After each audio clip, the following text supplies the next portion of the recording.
Hello everyone, welcome back. My name is Rachie, also known as Mystery Flavor, here on YouTube, and today we're going to be doing, well, something different, as you can see. Today I thought it would be fun to rank some of my previous scandals in Animal Crossing because, what better drama to be found than in a cozy game with animal neighbors? So, as you can see today, I wanted to do a tier list ranking my previous scandals in my entire Animal Crossing career. I'm sure there would be more, but these are the ones that I can remember right off. So let's go over the tiers first. First we have We're Over It. This is the top tier where it was definitely a scandal that could be taken in stride. Like it was a joke. It was just funny. We're over it. We're still friends. Next one down, we have Yikes, which I feel is pretty self-explanatory. It made me say yikes. Like, wow, that sure did happen. So, next one down is where things start to get a little interesting because they ate a slice of bologna off the floor. It's not the worst thing that could possibly be done, but it happened and you'll never be able to look at them the same again afterward. Next one down, we have a drastic leap into the escaped Tartarus from My Hero Academia. It's pretty much the same concept as Tartarus from Greek mythology. It's basically just a maximum security prison for the worst criminals. And you'd think that would be the bottom tier, except this is me that we're talking about, and I can't stand watching animals getting hurt in movies. So for a very bottom pits of hell layer, we have the kitten scene from Untraceable, the movie 2008, because that shit gave me lasting trauma. That was horrific, it was graphic, it was absolutely unnecessary. We're moving on before I remember too much of it, because holy shit, it was not something I would want to watch now. It definitely wasn't something I wanted to watch when I was 11, trying to hang out at a friend's house for a sleepover. So let's just get started. First, we have the man, the myth, the legend, Tom Nook. This is where it all went wrong. I have been a fan of Animal Crossing since 2002 during the GameCube era, and I was so excited because I got it, and I had heard about it from my elementary school. I got it, I played it. I was so excited to start on my little adventure and see my town and meet my animal neighbors. And lo and behold, this loan shark comes crawling out of the woodwork like a little cockroach. Not even to sell me a house. He said, hey, just pick any one of these four houses. They're free, essentially. He's like, yeah, go ahead and pick out your house. And I was like, nice, a house I can have because I'm a child and I have no concept of money. And then, as soon as I've decided the house that I want, he's like, nice, that'll be like $1 million. And I'm like, what? He laughed at how poor I was as an unemployed child. That is a heinous crime to commit to a child. Like, you know that they're running away from home, you know they're unemployed, and you're still gonna expect them to pay for stuff that they have no reasonable way to pay for. And then not only that, you offer them a job to pay off the house that you gave them out of false pretenses of it being free. You make them slave labor away at your shop for change you found in the couch cushions, and then you fire them the same day after your little tutorial is done. So next up we have Miss Bell also from the GameCube era.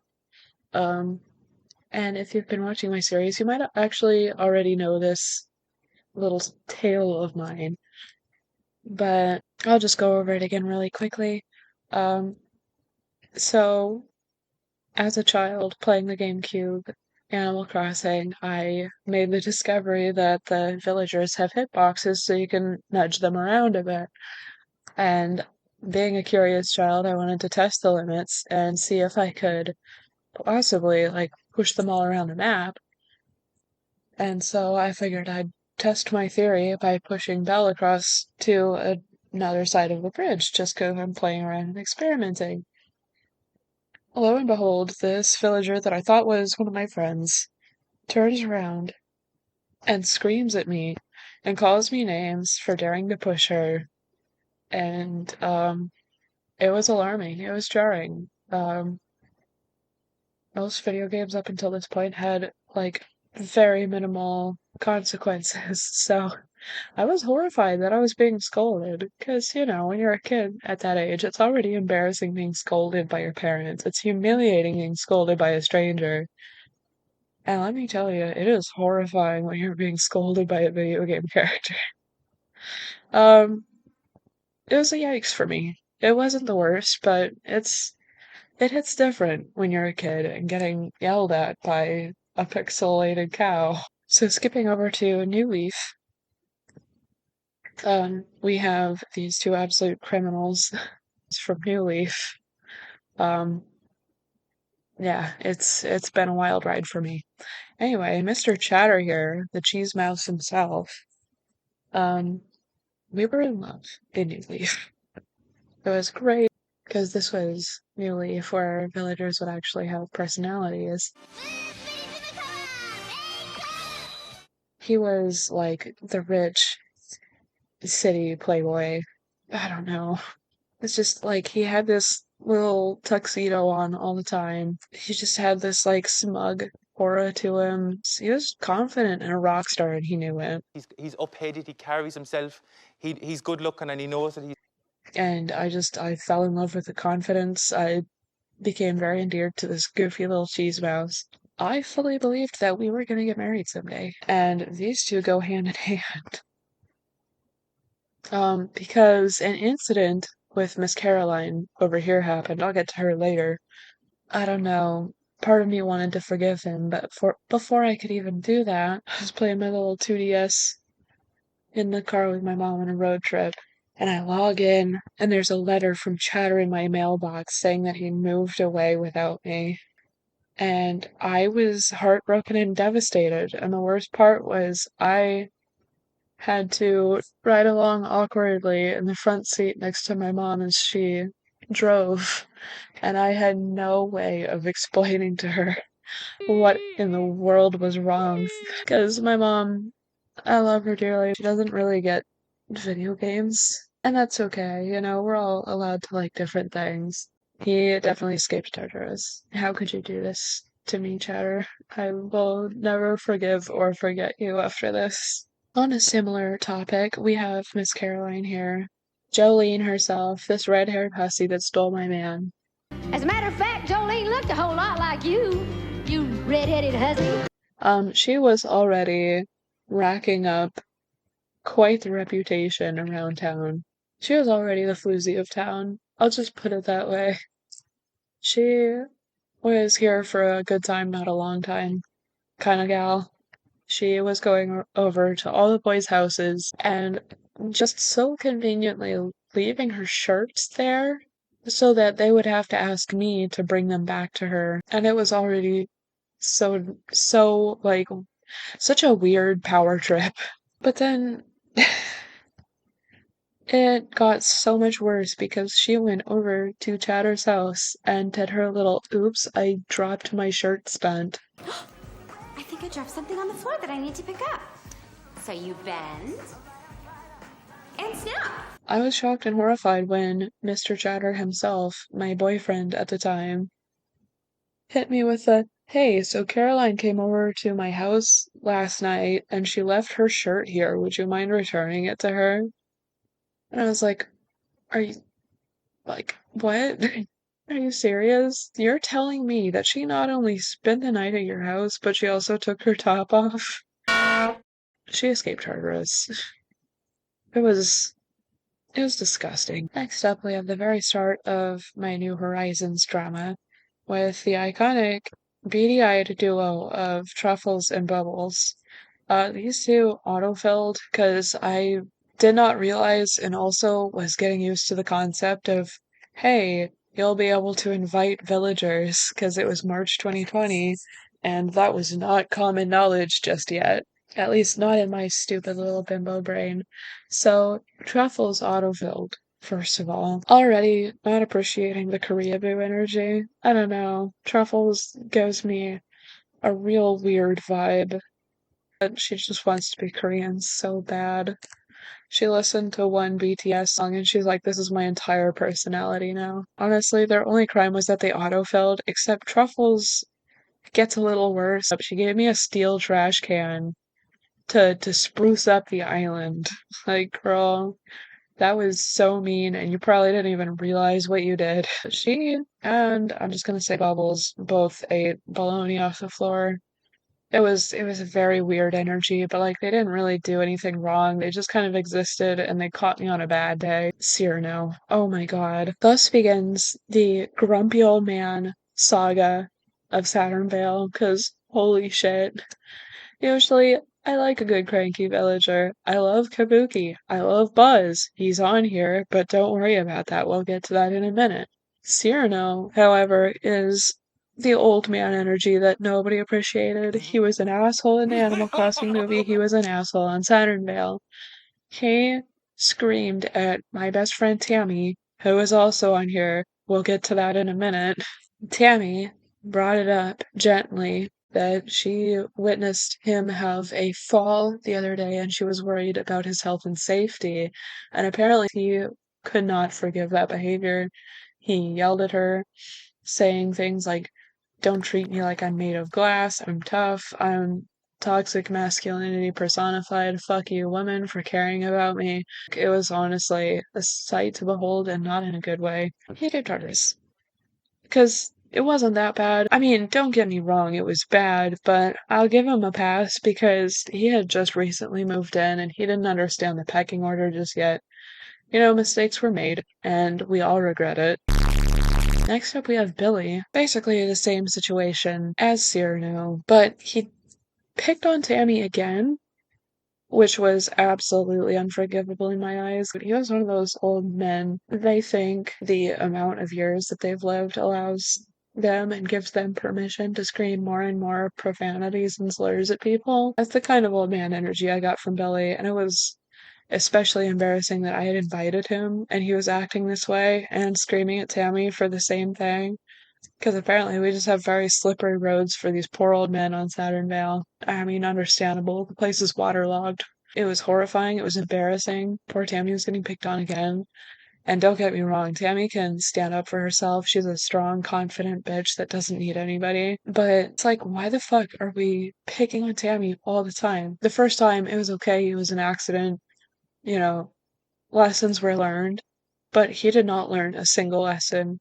The kitten scene from Untraceable. How dare you scream at Tammy? How dare you, you old man? Jesus Christ. Oh, Jesus Christ! Next up, we have Kyle the wolf. And if you watch the Amanda Files like I do, it's basically a similar situation where I fell in love with him back in New Leaf after the Chatter incident, don't worry. Anyway, I fell for him back in New Leaf because he came in on my island. He moved in, and I was like, Kyle, who the fuck is Kyle? Because I'm pretty sure I don't remember, but I feel like he was one of the new villagers for New Leaf.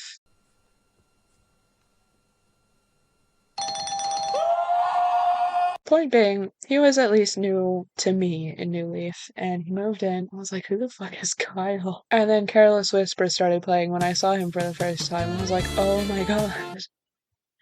He's so cool. So, so cool. And he came in with this energy. I don't know. He felt like that type of guy that hangs out behind buildings and plays his guitar and smokes cigarettes and is just generally cool. He's the type of guy that you would go to, like crying after a messy breakup, and he would be so oddly comforting, which would make no sense because he is an absolute fuckboy. I do believe Amanda was right in her assessment of him as well, where she said that you would be dating him and he would forget about your birthday. I feel like that is 100% accurate.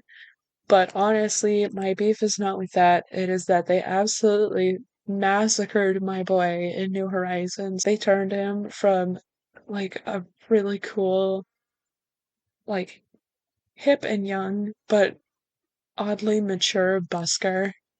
And they gave us a theater kid wannabe. Like, he wants so bad to make it big in movies all of a sudden. Like, huh? But I invited him to Saturn Vale anyway, and It was a mess, because the Kyle that I received was not the Kyle that left me in New Leaf, and I was shocked and appalled and devastated at what they did to him. They men in blacked him. They brainwashed him. They gave him a whole new personality. It was scary. Um,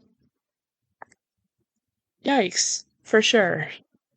Next up, we have Cobb. Oh my god, no questions asked. The kitten scene from Untraceable. He knows what he did. Oh my god. He's so scary. He's like this mad scientist zombie pig. No, thank you. I'm good. I'll pass.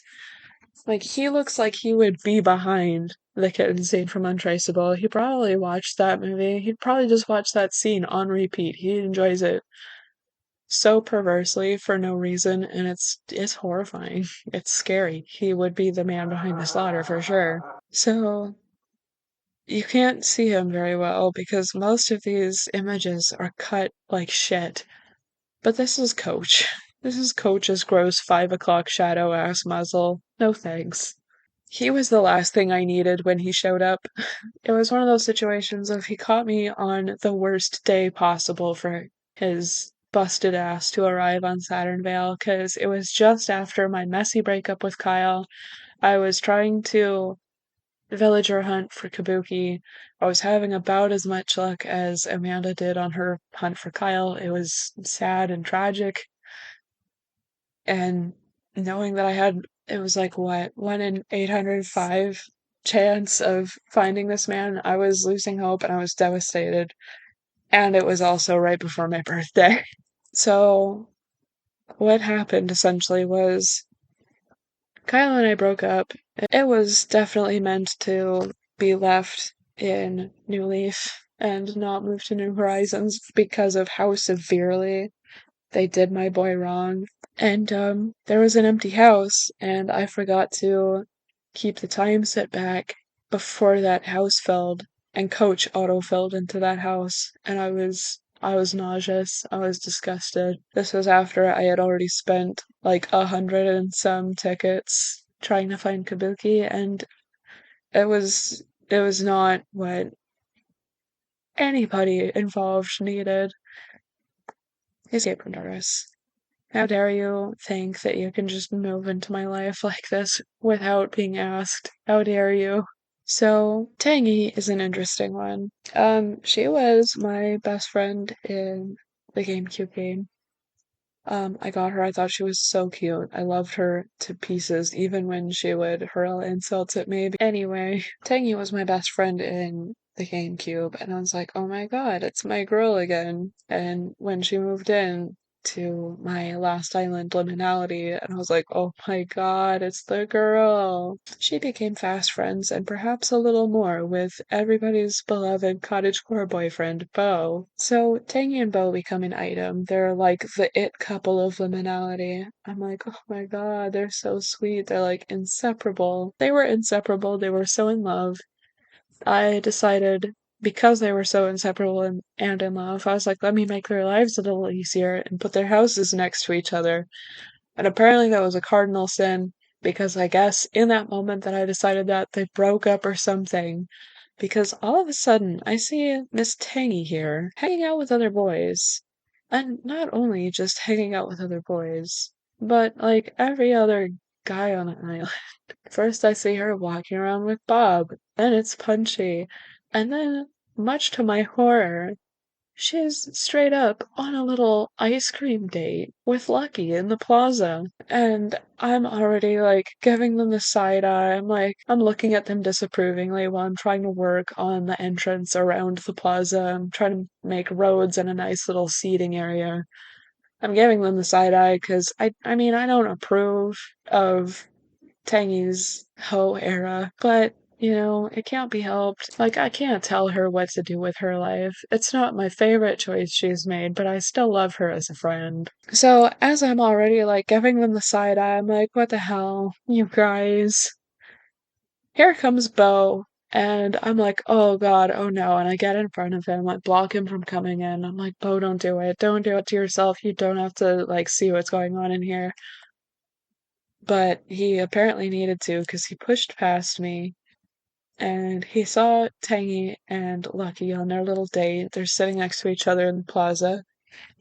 And he apparently has some sort of meltdown because next thing I know is he has gotten in front of them and he starts singing in the plaza, like as if he's trying to use this little siren song to convince her to come back to him.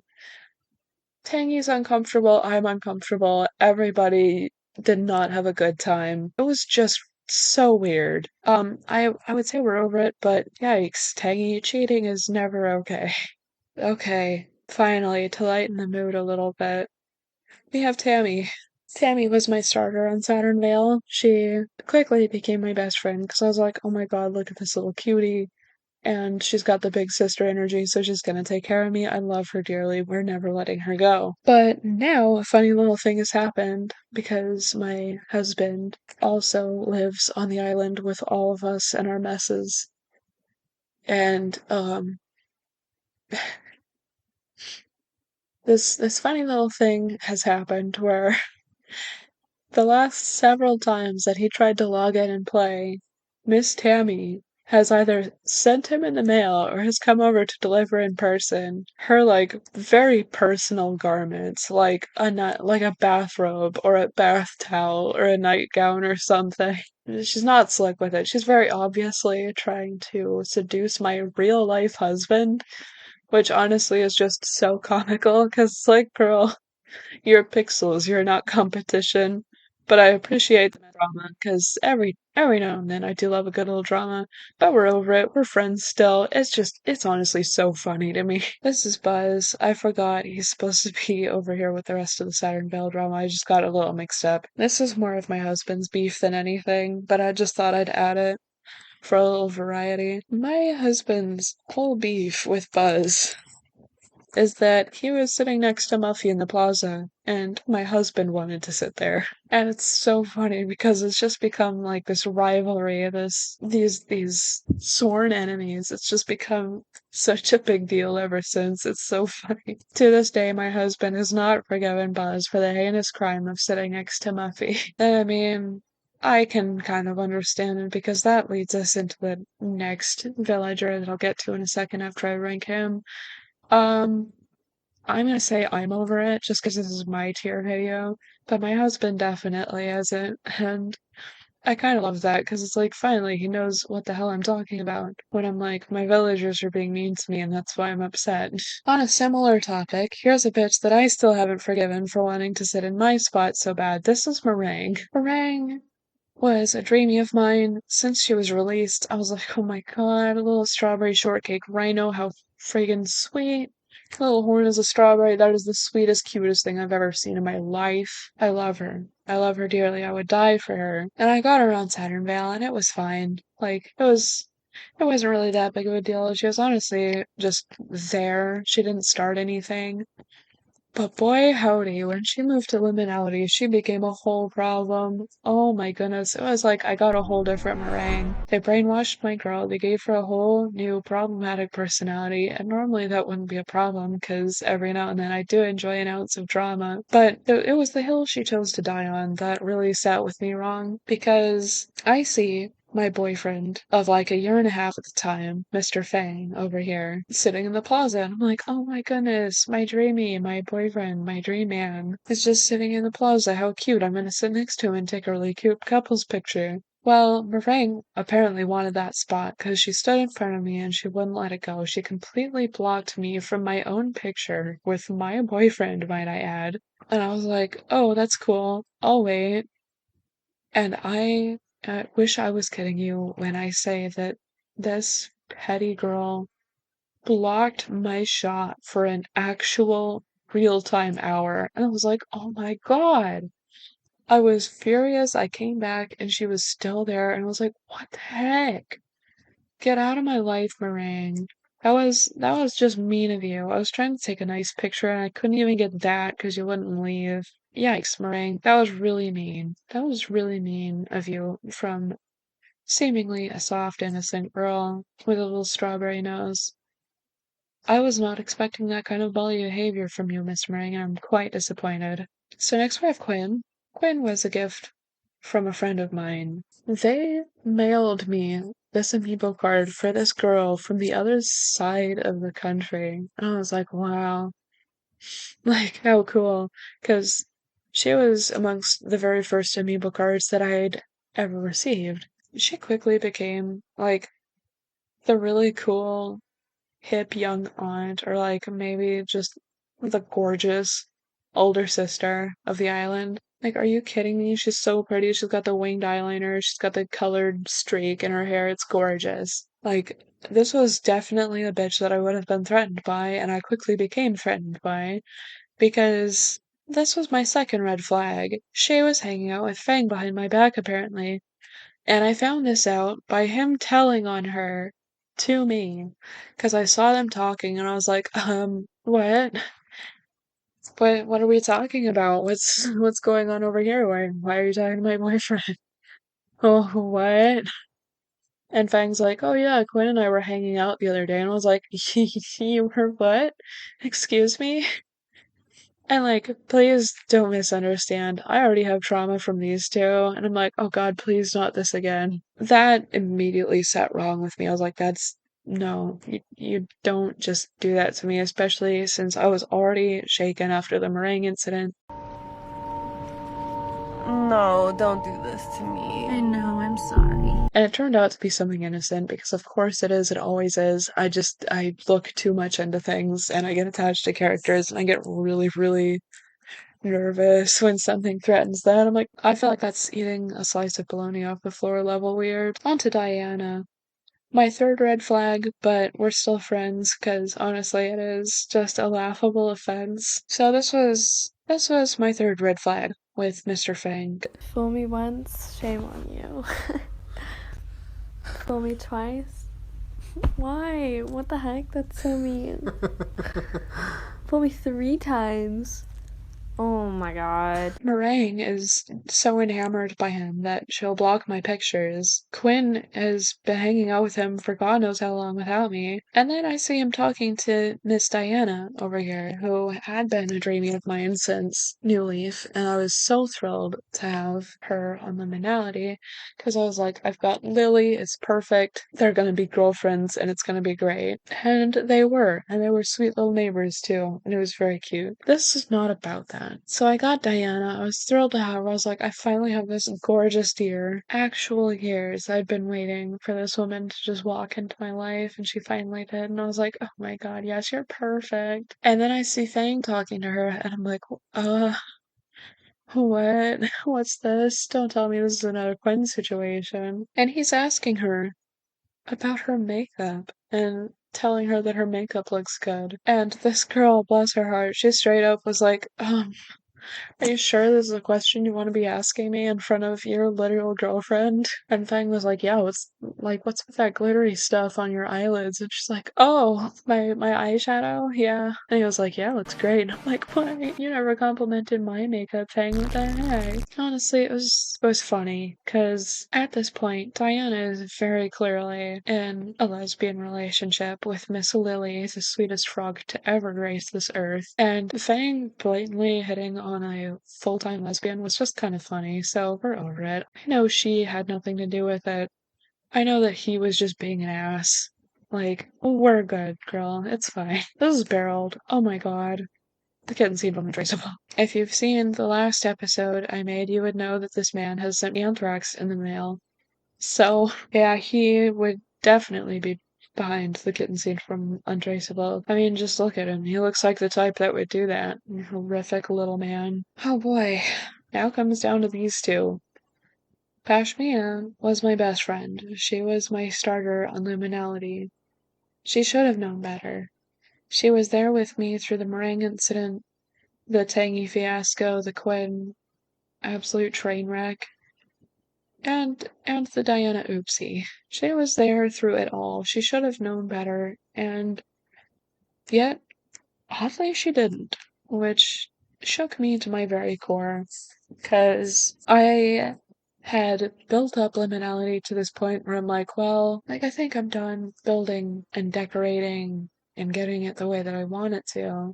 And I was reaching that burnout stage of like, well, I've got this island done, now what? I don't want to reset because of all my stuff and my progress and how far I've come, and my island's almost done now. But I do want to reset it because I'm so bored.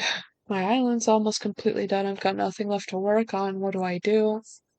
And I've kind of, after the incidents with these three, I was like, I'll leave it up to Fang. If we have another incident, if we have another scandal, I'm deleting the whole island and starting a new one. And lo and behold, they really picked the worst way to betray me. My boyfriend of like a year and a half, and my best friend since day one, that had been there with me through it all, cheated on me.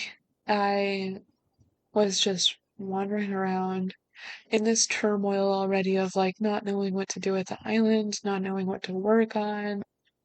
And it's a Saturday evening, and I come down to the plaza, and in my shock and utter horror, I see perfectly framed under the plain party lights arch my best friend and my boyfriend cheating on me. They were on a date watching KK perform. They were sitting right next to each other. There was no doubt of what was possibly going on. This is a date. They're watching the local musician together. It's like evening time sunset. There's little cozy fairy lights around them. It's very romantic. There's no possible way you could tell me any different. Thing. Unforgivable, you absolute monster. And Pashmina, weird. Weird of you to do that. Weird of you to choose. Yeah, my best friend's boyfriend is gonna be the one that I take to the KK concert. That was weird and a little mean of you. Like, we had so many bachelors on the island that you could have chose from, and you chose my boyfriend. Huh. Anyway, that concludes my Animal Crossing scandals. I thought I would do this as a fun little way to break up this series, but also as hopefully not foreshadowing, but in case it is, that's gonna be really funny. My disaster of an island is gonna be a reality show for everybody. We're already off to a bad start, but yeah, pray for me that I didn't get any of these guys, cause holy shit. But yeah, in the meantime, I will meet you in the next one where we will be meeting all, if not at least one, of our new neighbors, and we'll see who we get stuck with. I hope you guys have a great day, and I'll see you in the next one.